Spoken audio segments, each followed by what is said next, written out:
नवाज शरीफ हो या शहबाज शरीफ हो, ये समझते हैं कि हर मैच इनका फिक्स्ड मैच होगा। इनको नहीं मालूम कि यहाँ पे अपोजिशन जो बैठी है वो सीसा पिलाई हुई दीवार की तरह, नो कमीशंस, नो नेगोशिएशन, बात खत्म। चौथे इजलास में जाएंगे?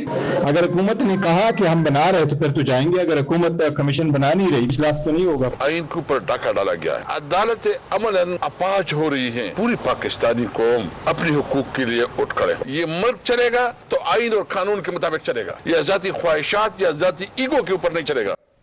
बिस्मिल्लाहिर्रहमानिर्रहीम। लाखों करोड़ों दरूद नबी अकरम सल्लल्लाहु अलैहि वसल्लम पर और उनकी आल पर। आज कौमी असम्बली के अंदर ठीक ठाक किस्म का हंगामा हुआ। पहले एतराज ये किया जा रहा था कि वज़ीर आज़म साहब नहीं आते, आज वज़ीर आज़म साहब आ गए तो वहां पे हंगामा हो गया और वज़ीर आज़म को बात करने का मौका नहीं दिया गया। और पाकिस्तान तहरीक इंसाफ ये प्राइड ले रही है और ये एजाज़ हासिल कर रही है कि जनाब हमने प्राइम मिनिस्टर को बोलने नहीं दिया। तो इसका मतलब ये हुआ कि एक पोलराइजेशन गवर्नमेंट और पाकिस्तान तहरीक इंसाफ की है, और दूसरी तरफ पाकिस्तान पीपल्स पार्टी ने सिंध के अंदर जो पानी की तकसीम है उसके ऊपर इशू डाल दिया है और इन्होंने भी धमकी दे दी है गवर्नमेंट को कि अगर आपने पानी का मामला सेटल ना किया तो हो सकता है हम इतिहाद से निकल जाए। तो दूसरा महाज जो है वो पाकिस्तान पीपल्स पार्टी के साथ नून लीग का खुल रहा है। और इसके साथ साथ जो चौथी सीटिंग है मुज़ाकरात की, वो मेरा ख्याल है कटाई में पड़ गई है। और उसकी बुनियादी वजह यह है कि पाकिस्तान तहरीक इंसाफ ने कह दिया है कि नो कमीशन नो डायलॉग। अब ये आगे कैसे मामला पड़ेगा, ये तीनों इश्यूज हमारे आज के प्रोग्राम का हिस्सा होंगे। हमारे साथ तशरीफ रखती हैं नाज बलोच साहब, पाकिस्तान पीपल्स पार्टी के साथ इनका ताल्लुक है। राना एहसान अफजल खान साहब हमारे साथ तशरीफ रखते हैं, नून लीग के साथ इनका ताल्लुक है। और सेनेटर डॉक्टर हुमायूं मेमन साहब पाकिस्तान तहरीक इंसाफ के साथ इनका ताल्लुक है। डॉक्टर साहब आपकी तरफ आते हैं। सर ये बड़ा सिंपल सा इशू है, अल्टीमेटली अगर आपने मुज़ाकरात करने हैं तो गवर्नमेंट के साथ ही करने हैं। अगर आप इतना सख्त मौक़िफ़ लेंगे तो फिर ये मसाइल हल कैसे होंगे? आपने कहा जी कमीशन बनाए पहले और उसके बाद फिर ही मुज़ाकरात हो सकते हैं। अब ये कमीशन हवा के अंदर तो नहीं बन सकता ना? बिस्मिल्लाहिर्रहमानिर्रहीम। इय्याका नाबुदु व इय्याका नस्तईन। जावेद चौधरी साहब आप बिल्कुल सही कहते हैं, कमीशन हवा में नहीं बनता। लेकिन कमीशन इस तरह ये हो जाता है कि हम ये नहीं कह रहे कि आप आज के दिन सब कुछ कर ले, हम ये कह रहे हैं कि आप इसका प्रोसेस TORs वो डिफाइन कर दें। आप कहते कि हम इस तरीके से करेंगे, आप ये बता दें कि हम ये मतलब या सीनियर मोस्ट जजेस होंगे या फलाने जजेस होंगे या इस तरह बैठ के या 10 जजेस होंगे या रिटायर्ड जजेस होंगे या जो भी ऐसे जजेस होंगे, वो एक करके एक TOR करके आप सामने आए कि ये चीजें हैं, so that at least we have. देखिए इसमें जो सबसे बड़ा मसला है ना, इस वक्त पाकिस्तान तहरीक इंसाफ को गवर्नमेंट पे और गवर्नमेंट को पाकिस्तान तहरीक इंसाफ के ऊपर ट्रस्ट नहीं है। सो यहाँ ट्रस्ट डेफिसिट है। अगर गवर्नमेंट सीरियस होती, सर मसला ये डॉक्टर साहब कि अगर आप कौमी असेंबली में प्राइम मिनिस्टर के खिलाफ इस किस्म के नारे लगाएंगे, आप उन्हें अर्दली कहेंगे, चोर कहेंगे और बाकी चीजें मैं बयान नहीं कर सकता, और इतना आप शोर शराबा वहां पे करेंगे, तो फिर मुज़ाकरात कैसे आगे चल सकते हैं? देखिए इससे ये है कि अगर इनके दिमाग और दिल इतना छोटा है कि इन चीजों के बेसिस पे ये कहते हैं कि भाई हम लोगों ने नहीं करना।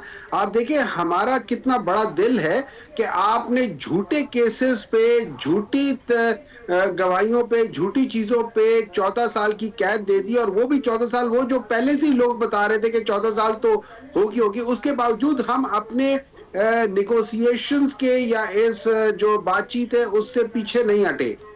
तो आपने बात चीजों को जो होता है ना, आपने उसके देखना होता है कि कौन सी किस लिहाज से, हर एक को दूसरी चीज से नहीं जोड़ना होता। ये स्टेटमेंटशिप की एक निशानी होती है कि वो छोटी छोटी चीजों को पर्सनली नहीं लेते। जो आपके पार्लियामेंट में हो रहा है वो अपनी जगह हो रहा है, जो बातचीत हो रही है वो अपनी जगह हो रही है। ठीक है, तो यहाँ पे आप राना साहब ऐसे ठीक है, दिल बड़ा करें, अगर आप सीरियस हैं। डॉक्टर साहब रुकिएगा, दिल बड़ा करें, दिमाग बड़ा करें, और जो पार्लियामेंट में हो रहा है उसे एक साइड पर रखें और आगे बढ़ें। ये क्यों आप छोटी चीजों में उलझे हुए हैं? बिस्मिल्लाहिर्रहमानिर्रहीम। देखिए मुज़ाकरात तो अगर किसी ने पहल की मुज़ाकरात की या मुज़ाकरात की बात की तो वो शहबाज शरीफ है। चाहे ऑपोजिशन लीडर हो तो शहबाज शरीफ ने कहा charter of economy, apex committee हो, फ्लोर ऑफ द हाउस हो, ये तो देखें इन्होंने जो है एक पूरी दुनिया का चक्कर काटा। वहाँ ये UK भी रुके ऑक्सफोर्ड का इलेक्शन लड़ने के लिए कि वहाँ से कोई बोझ डालेंगे, कोई इन्फ्लुएंस करेंगे, कोई मुदाखलत कराएंगे। फिर ये अमेरिका गए, गली गली कूचा कूचा, वहाँ हम कोई गुलाम है से इन्होंने अच्छी वहाँ गुलामी की, दरवाजे खटखटाए। उन कांग्रेसमैन से इन्होंने बयान दिए जो कि कभी पाकिस्तान के साथ नहीं खड़े हुए, बल्कि कश्मीर के कॉज के खिलाफ बातें करते रहे, लेकिन इनके हक में जो है वो बात की कुछ नहीं बना। तो इनकी कामयाबी है ना। नहीं, फिर कुछ भी नहीं बना ना, फिर हुआ तो आखिर एंड में कुछ भी नहीं। ये इनकी हिपोक्रेसी एक्सपोज होगी। फिर इन्होंने 24-26 नवंबर को कहा कि ये फाइनल कॉल है, और इसमें तो जो है ये खान साहब को अगर हमने बाहर नहीं निकाला तो पता नहीं, बस हम नहीं वापस नहीं जाएंगे। वो फ्लॉप हुई, तो फिर ये इन्होंने यू टर्न लिया कि हम मुज़ाकरात जो है वो कर लेते हैं। फिर उसके बाद भी नहीं रुके, इन्होंने कहा कि जी हम सिविल नाफरमानी करेंगे, और इनके जो माउथ पीस हैं यूट्यूब पे उन्होंने रोज दर्स दिया कि आपने पैसे नहीं भेजने, खान के लिए आपने पैसे नहीं भेजने। उन्होंने और पैसे भेजे, उन्होंने कहा नहीं हम खान को जो है रिजेक्ट करते, उन्होंने और पैसे भेजे। अब ये जो है आगे लाइन पे कि चलें जी अब हम फ्लॉप हो गए हर जगह, तो अब बातचीत करते हैं। तो हमारे दरवाजे तो खुले थे।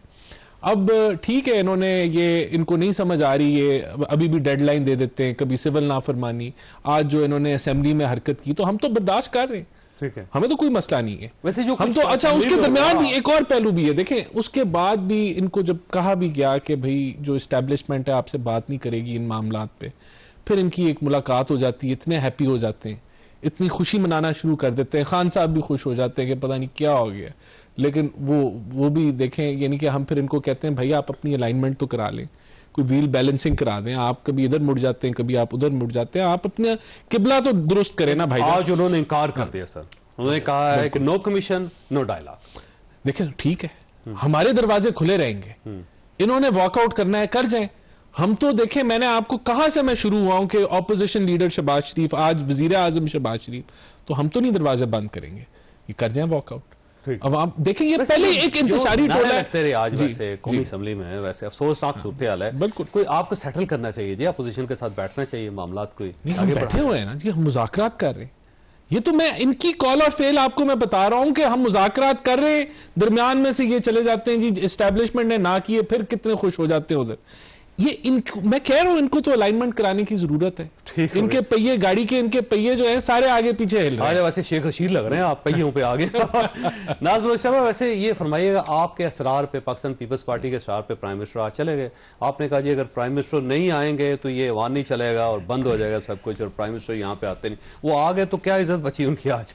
बिस्मिल्लाहिर्रहमानिर्रहीम। देखिए, प्राइम मिनिस्टर का पार्लियामेंट में आना, पार्लियामेंट को इम्पोर्टेंस देना और पार्लियामेंट के जो है प्रोसीजर्स के अंदर पार्टिसिपेट करना, ये एक अच्छी पॉजिटिव साइन होती है। और मेरा ख्याल है कल पाकिस्तान पीपल्स पार्टी ने जो अपना एक हमने जो अपनी बात सामने रखी, बल्कि हमने सिंबॉलिक तौर पे हम बाहर भी निकले और हमने कहा कि जी हम चाहते हैं कि पार्लियामेंट को बहुत संजीदगी से लिया जाए। प्राइम मिनिस्टर के लिए आवाज नहीं, देखिए मैं गुजारिश कर दूं, देखिए ये अच्छी बात है कि प्राइम मिनिस्टर आज आए, पार्लियामेंट में मौजूद थे, तमाम वज़रा मौजूद थे। तो ऐसे में जो आज का बिहेवियर था ऑपोजिशन का, इंतहाई नामुनासिब और काबिल मजम्मत था। उसकी वजह यह है कि इवन कॉलेज और स्कूल के जो बच्चे होते हैं वो भी कभी अपने स्कूल में इस किस्म की हलड़बाजी नहीं करते और इस किस्म का शुगल मेला नहीं लगाते, जो यहाँ पे माशाल्लाह बड़े बड़े तजुर्बेकार और हर दौरे हुकूमत में रहने वाले वज़रा जो आज भी जी जो हर दौरे हुकूमत में रहने वाले वज़रा, जो पहले पीएमएलएन में भी वजीर रह चुके हैं, जो हर दौर में वजीर काफ के भी वजीर रह चुके हैं, और अब जो है मेरे ख्याल है नाम लेने की जरूरत ही नहीं है, जो हर दौर में वजीर आज जो है वो अपने आप को एक बिल्कुल जिस किस्म का रवैया था, मैं देख के, सिर्फ मैं नहीं पूरे पार्लियामेंट के लोग देख के हैरान थे कि इतना नामुनासिब एटीट्यूड था। देखिए, आप अपोज करते हैं, आप प्रोटेस्ट करते हैं, लेकिन there is always an ethical behaviour.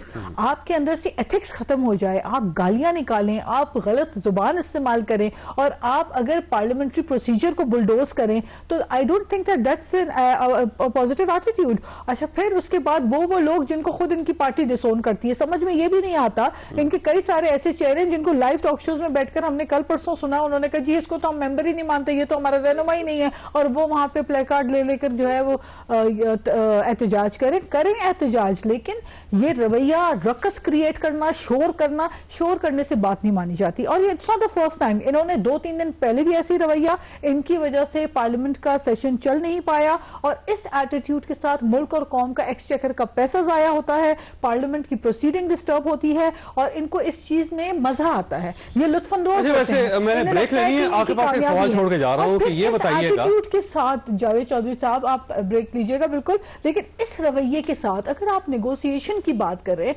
आप पार्लियामेंट में बैठे, जमहूरियत में दरवाजे खुले होते हैं, हमारे साथ बहुत इख्तिलाफात थे पीएमएलएन के, मुश्किल वक्त हमने देखा, लेकिन BB came for a charter of democracy. Sense यही प्रिवेल करती है कि आप बैठे एक साथ टेबल पे बात तो करें।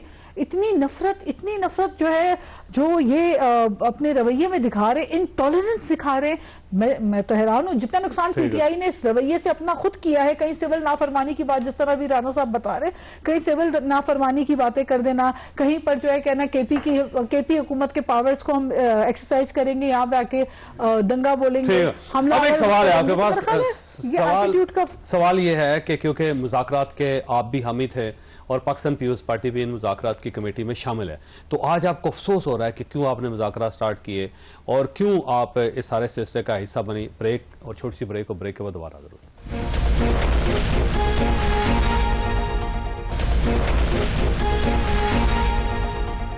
प्रोग्राम में दोबारा खुश आमदीद। ये फरमाइएगा नाज़िमुल साहबा के मुज़ाकरात के आप हामी थे और बहुत आपने एफर्ट की, अब आप ये समझती हैं कि आपसे गलती हुई थी, मुज़ाकरात तो आगे नहीं चल सकते? देखिए, पीपल्स पार्टी हमेशा इस चीज़ पे यकीन रखती है कि जमहूरियत में बर्दाश्त होना चाहिए, टॉलरेंस होनी चाहिए, एक दूसरे की बात सुनी जानी चाहिए और रवादारी होनी चाहिए। नफरत और हेट की पॉलिटिक्स का आपने देख लिया कि क्या अंजाम हुआ। फिर आपने देखा कि 9 मई जैसे अफसोसनाक और खौफनाक किस्म का जो चेहरा लेकर पीटीआई सामने आई, इस किस्म की चीजें हुई, इसका मुतहम्मिल पाकिस्तान नहीं है। आप ये देखें कि एक यंग लीडर बिलावल भुट्टो हर जगह हर फोरम पे बात कर रहे हैं कि हमें अपने अंदर बर्दाश्त पैदा करना है, इस मुल्क को जो नफरत की सियासत है उससे बाहर निकालना है। दूसरी तरफ हम जब मुज़ाकरात की जब हम बात करते हैं तो हम चाहते हैं कि डायलॉग के थ्रू मसाइल का हल हो।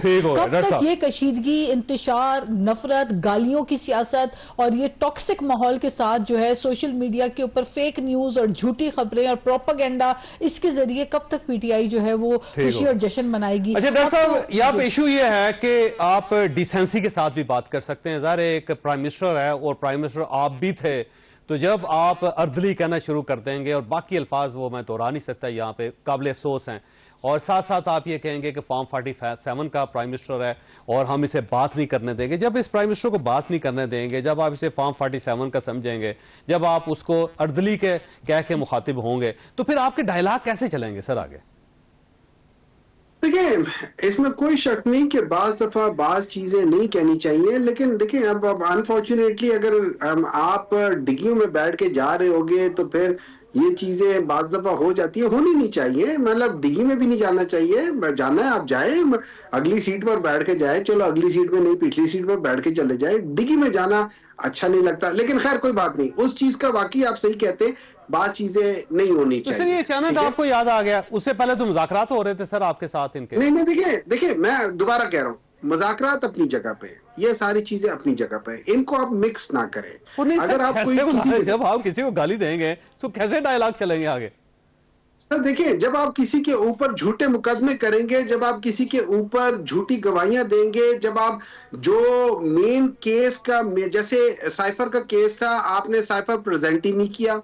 इसी तरीके से इस वक्त सारा केस 90 मिलियन क्या केसेस के दरमियान होते रहे ना। देखिए मैं आपको एक बात बता रहा हूँ ना, हमें उससे कुछ नहीं हुआ। देखिए मैं आपको एक चीज समझा देता हूं, के दरमियान होते रहे। अभी बात हो रही थी कि जो हम लोग जो है ना बड़े डेमोक्रेटिक लोग हैं। देखिए इस वक्त मैं आपको एक बात बता देता हूँ, और आई एम श्योर आप जैसे जो पाए के जो एंकर पर्सन है या जो सहाफी है, उन्होंने ये जरूर पढ़ा होगा। एक इदारा है, उसको कहते हैं इकोनॉमिस्ट इंटेलिजेंस यूनिट, और वो डेमोक्रेसी इंडेक्स को देखती है, जिसमें 4-5 चीजों को देखा जाता है। इलेक्टोरल प्रोसेस को देखा जाता है, उसमें प्लूरलिज्म को देखा जाता है, उसमें देखा जाता है कि जो फंक्शनिंग ऑफ द गवर्नमेंट कैसी है, उसमें देखा जाता है कि पॉलिटिकल पार्टिसिपेशन कैसी है। ये आपको 5-6 चीजें देखी जाती है। अच्छा, उसमें 4 चीजों को कैटेगराइज करते हैं। Number 1 full democracy, number 2 flawed democracy, number 3 जो होती है उसको हम कहते हैं कि हाइब्रिड सिस्टम, और नंबर 4 उसको कहते हैं हम ऑटोक्रेसी या जो ऑटोक्रेटिक गवर्नमेंट होती है। अच्छा, ये याद रखें कि पाकिस्तान जो है 2008 से लेके, और इसके मार्क्स होते हैं 4 से लेके 6 के दरमियान में जो होता है ये हाइब्रिड होता है, 6 से 8 के दरमियान में और 8 से 10 के दरमियान में फुल डेमोक्रेसी होती है, 4 से नीचे को आप ऑटोक्रेसी कहते हैं या ऑटोक्रेटिक।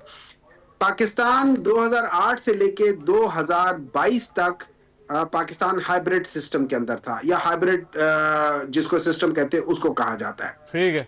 उससे पहले पाकिस्तान जो था मुशर्रफ के जमाने में ऑटोक्रेटिक सिस्टम में था जिसमें ऑटोक्रेसी थी, और उसको उस वक्त उनके पॉइंट्स थे 3.9। ये नहीं बुरी खबर है, कोई अच्छी खबर नहीं है। बाहर सुने साहब, ये आज के दिन मिलकर आज के दिन सर, एक मिनट है सर, पाकिस्तान का इमेज अच्छा कर सकते हैं। डॉक्टर साहब, अफसोस हो रहा है कि इंटरनेशनल जो फोरम्स है वो पाकिस्तान के बारे में क्या कह रहे हैं। देखिए, ये तो इनको क्रेडिट जाना चाहिए कि ये पाकिस्तान की साख खराब करने के अंदर इन्होंने कोई कसर नहीं छोड़ी।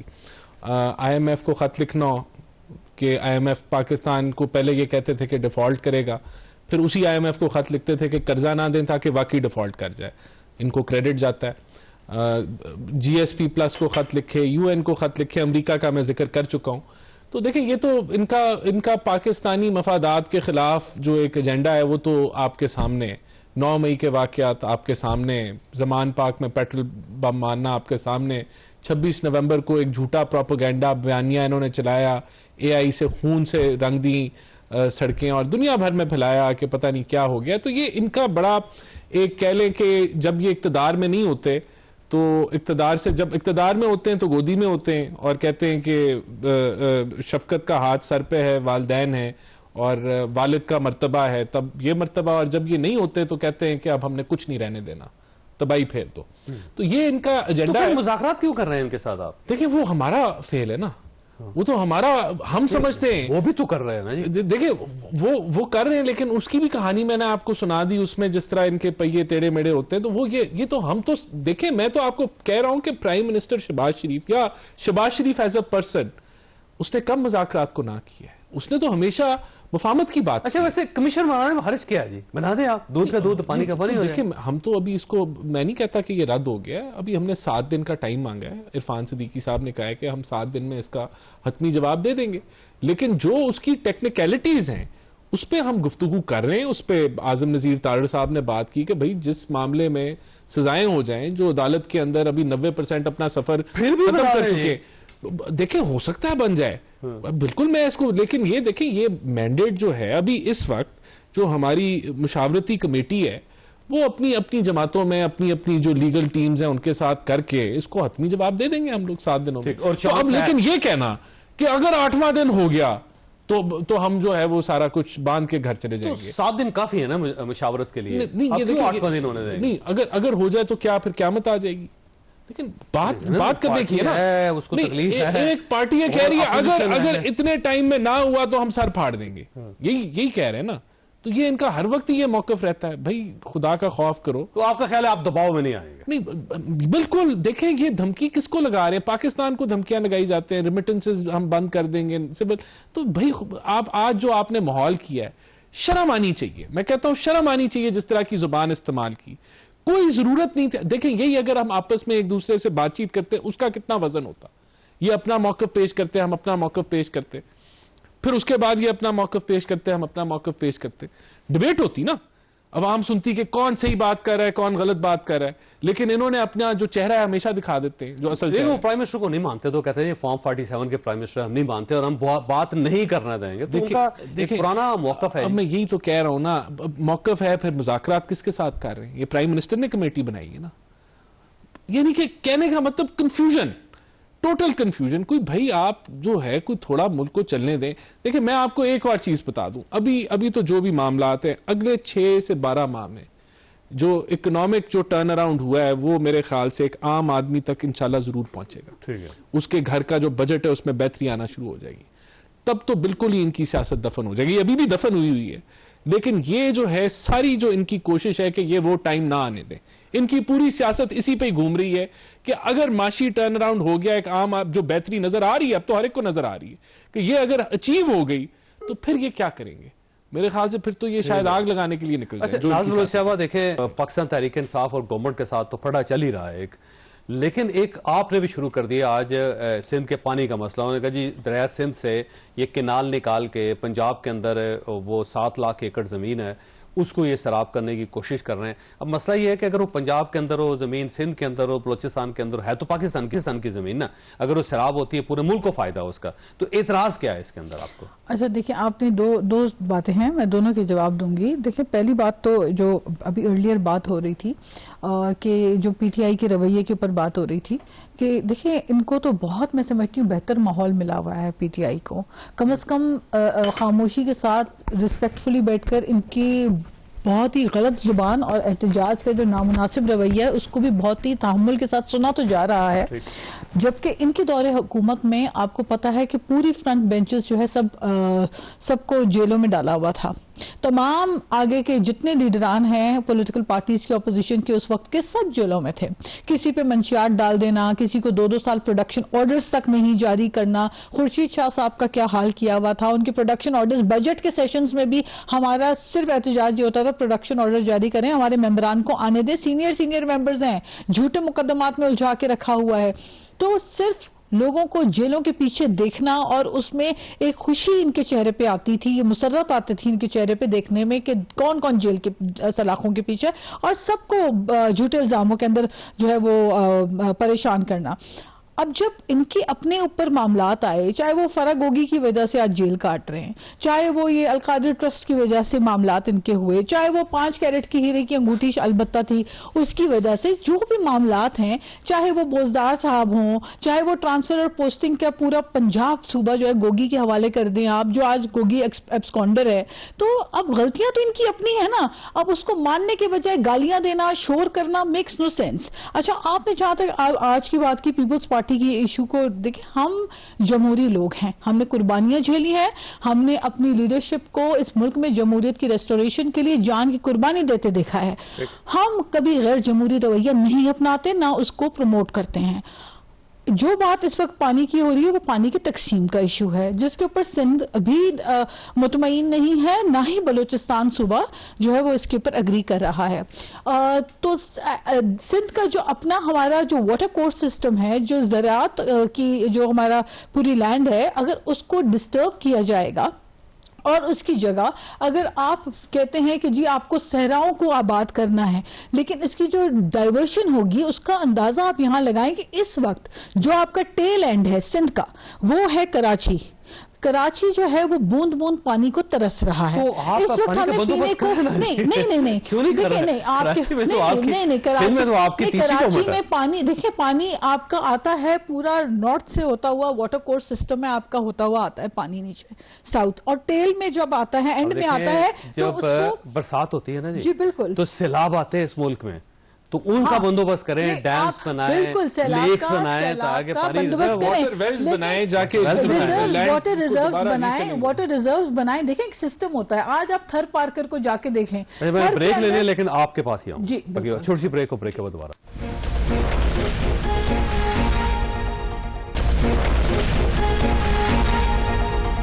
प्रोग्राम में दोबारा खुश आमदीद। वैसे नाज़ लोही साहब, पाकिस्तान एक इस मामले में बड़ा बदकिस्मत मुल्क है कि जब बारिशें नहीं होती तो हम खुशहाली का शिकार हो जाते हैं, और जब बारिशें हो जाती हैं तो इतना ज्यादा सैलाब आता है कि हम उसके अंदर बह जाते हैं। हम आज तक वाटर मैनेजमेंट नहीं कर सके इस मुल्क में, और ये आपकी गवर्नमेंट का फेलियर है। देखिए, ये मैं आपको बात बताऊं, सबसे बुनियादी मसला जो इस वक्त पाकिस्तान को फेस कर रहे हैं हम, वो है क्लाइमेट चेंज। क्लाइमेट क्राइसिस सबसे बड़ा हमारा चैलेंजिंग एक इशू है जिसको हम फेस कर रहे हैं इस वक्त। और हम जब ये कहते हैं इसमें, क्योंकि 7000 से ज्यादा ग्लेशियर्स का हब है पाकिस्तान, हम कहते हैं नॉर्थ पोल और साउथ पोल के बाहर अगर कोई तीसरा अगर कोई जगह पोल अगर हो सकती थी तो वो शायद पाकिस्तान ही होता, इतने ग्लेशियर्स हमारे पास हैं। अब होता यह है कि जब ग्लोबल वार्मिंग की वजह से उसका इम्पैक्ट आता है तो डेफिनेटली हमारा रिजर्वायर्स बनाए ना पानी के, बिल्कुल रिजर्वायर्स बनाने होने चाहिए इसके ऊपर बैठकर, लेकिन रिजर्वायर्स अकेले नहीं हो सकता कि फेडरल हुकूमत बैठकर वन फाइन डे बैठकर सोचे कि हमने ये आपने सूबों को मुशावरत करनी है। अगर सूबा सिंध के वजीर आला मुतमईन नहीं है, सिंध की हुकूमत मुतमईन नहीं है, सिंध के लोग मुतमईन नहीं है, आपके कमेटी के अंदर सीएम साहब होते हैं, वहां पे उनको आवाज उठानी चाहिए जहां पे ये पानी का मसला हल हो रहा है। नहीं, उन्होंने आवाज बिल्कुल उठाई है वहां पे और एतराज भी किया है चीफ मिनिस्टर सिंध ने, और सिंध की जो है तमाम एमएनएस ने फ्लोर ऑफ द हाउस में उन्होंने एतराज किया। आज शहरी रहमान साहिबा ने सेनेट के अंदर इस पे इशू को रेज किया है। मेरा ख्याल है ये मामला एक संगीन मामला है, ये हेस्ट में नहीं हो सकता कि हम रातों रात कह दें कि जी हम पानी का कोर्स का सिस्टम हम चेंज कर रहे हैं और हम एक नया रूट डाइवर्शन क्रिएट कर रहे हैं जिसकी वजह से हम इन सहराओं को तो आबाद कर लेंगे, लेकिन जो ज़रूरी एक्चुअल लैंड है आपकी वो कल को मुतासिर होगी। हमारा किसान, हमारा हारी, हमारा जमींदार, हमारी ज़रात मुतासिर होगी। जो हम अनाज खाते हैं वो अनाज से भी हम रह जाएंगे। तो मेरा ख्याल है जब बात की जा रही है तो उसको अफहाम और तफहीम से हम बात कर रहे हैं। हम एक पार्लियामेंट के अंदर और सेनेट के अंदर एक जमहूरी अंदाज में अपनी आवाज को बुलंद भी कर रहे हैं और हर फोरम पे हम इंश्योर करवाएंगे। बड़े अरसे बाद पाकिस्तान तहरीक इंसाफ ने पाकिस्तान पीपल्स पार्टी की हमायत की। आज शिबली फराज साहब खड़े होकर उन्होंने कहा जी पीपल्स पार्टी का मौका बिल्कुल दुरुस्त है, ये तो सिंध को वीरान करना चाहते हैं। तो आपको जहां जहां चीजें को नेगेटिव हो रही होती है वहां पे आप सपोर्ट कर देते हैं, जहां पॉजिटिव हो रही होती है वहां पे आप एहतजाज शुरू कर देते हैं। देखिए, अभी बातें हो रही थी कि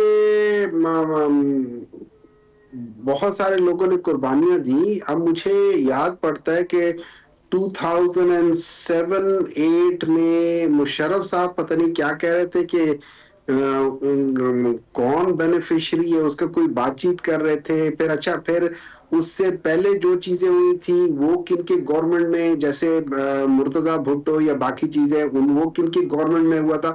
तो बहुत सारी चीजें तो आज तक ऐसी वो चीजें को कुछ पता नहीं चल रहा कि कौन किसने क्या किया। नहीं, देखिए ना, मैं आगे बढ़ रहा हूँ। अब बात आ जाती है इनकॉम्पिटेंस की। देखिए इस तरह है, मैं आपको एक सिंपल सी चीज बताता हूँ।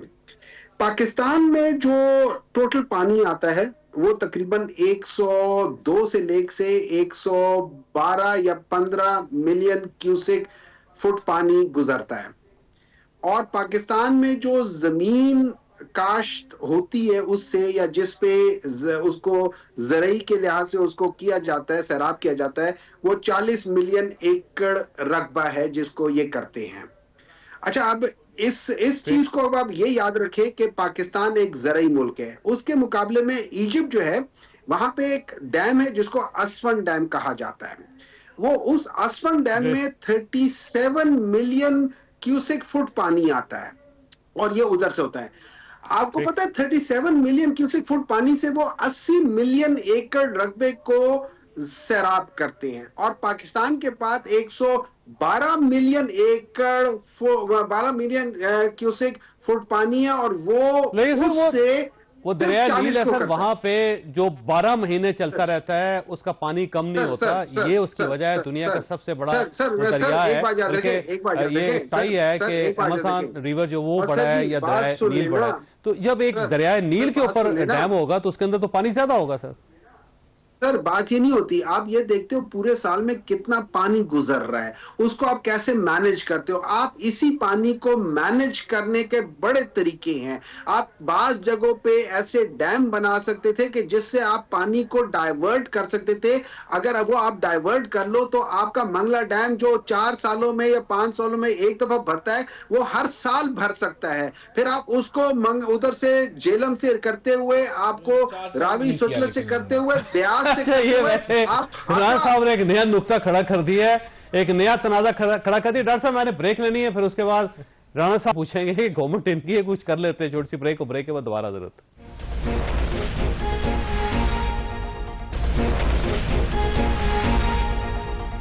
प्रोग्राम में दोबारा खुशामदीद। राणा साहब देखें, जो आपके दोस्त होते हैं, कुलीग होते हैं या अपने ही मुल्क के शहरी होते हैं, उनकी जो विजडम है उनका फ़ायदा उठाना चाहिए। डॉक्टर साहब ने हल बताया आपको, जो पाकिस्तान तहरीक इंसाफ का बड़ा ब्रेन है, उन्होंने बताया कि किस तरह पानी को प्रिजर्व किया जा सकता है, इस सारे क्राइसिस से पाकिस्तान को निकाला जा सकता है। अब डॉक्टर साहब के साथ मिलकर मामला क्यों नहीं सेटल करते, कम से कम पानी के कर लें। देखिए, इनसे पूछें 4 साल इनकी हुकूमत थी, इन्होंने एक ढेले का काम नहीं किया।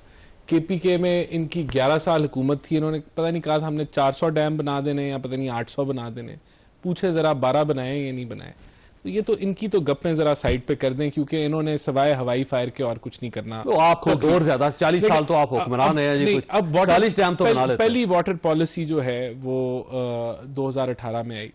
आपका मोहम्मद डैम आप देख लें कि किस दौर में सबसे ज्यादा काम हुआ, आपका ये नीलम झेलम, आपका उसके बाद डायमेर भाषा डैम पे पूरी लैंड प्रोक्योरमेंट 13 से 18 में हुई। इस वक्त भी आप जो है पूरे फोकस के साथ चल रहे हैं। बहरहाल देखें ये जो तनाज़ा खड़ा हुआ है ना, देखें इस चीज को तो आप भूल जाएं कि प्राइम मिनिस्टर शहबाज शरीफ के दौरे हुकूमत में किसी सूबे का भी हक मारा जाए, ये नहीं होगा। किसी सूबे का हक मारा नहीं जाए। नहर बन रही है वहां पे, नहीं, इनको पता ही नहीं। देखिए असल ऐसा नहीं है, इनको पता है, ये भूल जाते हैं फिर इनको, यानी कि अगर हम वो मिनट्स लगाएं इनको बिल्कुल पता है, लेकिन अब इन्होंने इशू ये रेज किया हुआ है। बहरहाल तो बात ये कि हक नहीं मारा जाएगा, नंबर 1 ये फंडामेंटल बात है। दूसरी बात ये कि वाटर मैनेजमेंट है ना, अब फटा है वाटर मैनेजमेंट पे, उसको कैसे मैनेज करना है वो हम बैठेंगे, डेटा निकालेंगे, आपस में कंसेंसस होगा। कंसेंसस के बगैर कोई जबरदस्ती तो जोर जबरदस्ती तो नहीं करनी ना। लेकिन हम पहले से ही ये आवाज उठा देते हैं कि जी हारियों का हक मारा जा रहा है, वो खोखला हो जाएगा, वहां कोई गन्ना नहीं उगेगा या कनक नहीं उगेगी। देखिए हमें पहली मुल्क के अंदर जो है इतने फसादात हैं, पहली मुल्क के अंदर इतनी फॉल्ट लाइंस हैं, हम पहले से आवाज बुलंद कर दें कि ये होने जा रहा है, वो कुछ नहीं होने जा रहा। आबाद जमीनें हैं उनको बंजर करके आप गैर आबाद जमीनों को अगर आप जरखेज नहीं करना चाहिए तो क्या फायदा होगा? नहीं होगा कोई फायदा। अगर आपने कहीं से पानी खींच के कहीं और देना है तो ये नहीं होना चाहिए। ठीक है, तो देखिए ये तो मान रहे हैं, तो What we are saying. तो हम भी कह रहे हैं, लेकिन आप बैठेंगे उसका हल निकालेंगे तो हल निकल आएगा। तो आप मीटिंग बुलाएंगे तो बैठेंगे। जब हम हारी और किसान की और जमींदार की बात कर रहे हैं, जब हारी की बात कर रहे हैं, हम किसान की बात कर रहे हैं, हम ज़राअत की बात कर रहे हैं कि वो मुतासर होगी, तो ये सिर्फ रेटरिक्स नहीं है, ये सिर्फ सियासी बयानबाजियां नहीं है जो हम कर रहे हैं, ये वो हकाइक हैं जिसका हमें सामना करना पड़ेगा अगर हमने बर वक्त मामलात को रोकथाम नहीं किया, अगर हमने गलत फैसलों से इस वक्त नहीं रोका। क्योंकि बहरहाल इस वक्त देखें आपके पास हमेशा कोई लेआउट प्लान होता है। मैं अभी थर की मिसाल दे रही थी कि थर को सहरा को हमने अगर सैराब किया है तो वो रातों रात नहीं हुआ, उसके ऊपर हमने थर कोल प्रोजेक्ट भी वहां पे किया, इंफ्रास्ट्रक्चर की जरूरत पड़ी वो हमने किया पूरा, वहां एयरपोर्ट बनाया। सिंध हुकूमत ने वाहिद सूबाई हुकूमत है जिसने एक एयरपोर्ट तक दिया। तो जो हमने इंफ्रास्ट्रक्चर बना के थर को दिया है, उसके बाद थर के अंदर जो है आबादकारी का एक मैकेनिज्म स्टार्ट हुआ। लेकिन मकसद इस वक्त यह है बात का कि आप अगर एक ऑलरेडी जो हमारा वाटर कोर्स सिस्टम है उसको डिस्टर्ब करके, उसको डिस्ट्रैक्ट करके, अगर आप उसका पानी उसको नहीं मिलेगा उस जमीन को, तो आप मुझे बताएं कि कहां से फसलें होंगी। फिर हम अनाज की बात भी करेंगे, फिर हम कहेंगे कि कनक नहीं होगी, गंदम नहीं होगा, चावल नहीं होगा, गन्ना। ये रियलिटीज हैं, ये सिर्फ बयानबाजियां नहीं हैं। और आज भी शहरी रहमान साहिबा ने सेनेट के अंदर फ्लोर ऑफ द हाउस उन्होंने बाकायदा तौर पे वजाहत के साथ इस वैसे एक बदकिस्मती है कि इतनी सियासी जमातें हैं लेकिन एक भी वाटर एक्सपर्ट नहीं है पूरी सियासी जमातों में, बहुत ना सारे नून लीग में, ना पीपल्स पार्टी में बहुत है। People's party has a lot of water experts, ये मैं आपको कैटेगोरिकल बेशक बताएं किसी एक का नाम। आप वाटर एक्सपर्ट के ऊपर हमारे एमएनएज हैं, सीनियर एमएनएज हैं, मुनव्वर तालपुर साहब को देख लें, आप नवाब यूसुफ तालपुर साहब को देख लें। पीएचडी की बात नहीं है, बात यह है when you are on ground and you worked so much for the system, water course system के लिए आपके पास मालूमात है, नॉलेज है, फर्स्ट हैंड आपके पास नॉलेज है, और वो कमेटीज के सरबराह रहे हैं। उसकी नहीं, मैं पीएचडीज की बात नहीं, मैं पार्लियामेंटेरियंस की बात कर रही हूँ। हमारे पास खुर्शीद शाह साहब हैं, हमारे पास सीनियर नवीद कमर साहब हैं, पार्लियामेंट के अंदर जितने हमारे सीनियर तजुर्बेकार हैं, सबके पास पानी के निजाम के ऊपर, मामलात के ऊपर पूरी गहरी नजर है। क्योंकि ज़राअत, अच्छा डॉक्टर साहब ये फरमाइएगा, ये से हम को रिप्रेजेंट करते हैं, हम ज़राई इलाके को रिप्रेजेंट करते हैं, तो डेफिनेटली सब। अच्छा डॉक्टर साहब ये फरमाइएगा, ये गवर्नमेंट कम से कम पानी का मसला हल कर सकती है या इनके अंदर ये भी अहलियत नहीं है? नहीं, आप इनसे पूछें कि मुज़ाकराती कमेटी में पानी के मसले के ऊपर बात करेंगे। सर ऐसा है, मैं आपको एक बात बता देता हूँ। अभी आप इनको बता रहे थे ना इनको बता रहे थे कि इनके पास एक्सपर्ट्स कौन है, इतना बड़ा मशवरा दिया था और जबरदस्त बात की थी बिलावल भुट्टो साहब ने कि जब बारिश होती है तो पानी आता है, जब ज्यादा बारिश होती है ज्यादा पानी आता है। तो इससे बढ़ के फॉर्मूला आपको कौन बताएगा पानी के बात गलत तो नहीं है, क्या गलत है? दिल पे हाथ रख के साल में बताएं। 12 मौसम हो सकते हैं इनके, बात और गलत ज्यादा बारिश में ज्यादा पानी नहीं हो सकता। अलाउ मी ना, ज्यादा बारिश में ज्यादा पानी आता है तो उसको संभालें मुझे एक ना। बात बताएं, अगली मुझे एक बात बात तो ये है बताएं, कि उसको संभालें। जो अर्बन फ्लड्स आते हैं उनके जवान लिए का इन्होंने border एक हो कितनी सकता है। जगहों पे वाटर को क्या कहते हैं रिचार्ज करने के लिए, लैंड को रिचार्ज करने के लिए उनके सिस्टम्स बनाए हैं। कराची में खासतौर पे अर्बन सबसे ज्यादा कराची में आता है, वहां पे KPK में कितने इन्होंने सिस्टम बनाए कह रहे हैं जो कि लैंड को कितने रिचार्ज करता है। वो हर साल डॉक्टर साहब वहां पे सैलाब आ जाता है।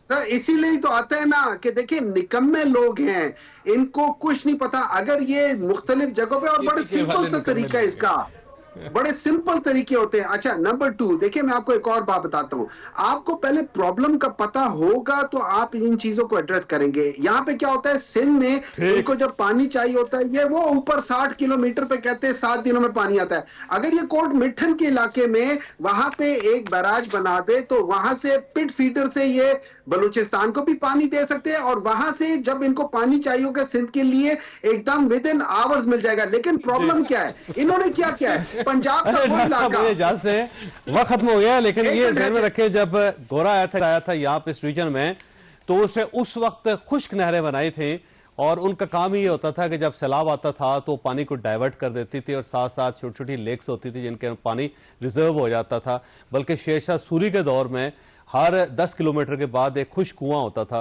जिसका काम ही ये था कि जब बारिशें हों तो पानी को अपने ऊपर रिजर्व कर ले।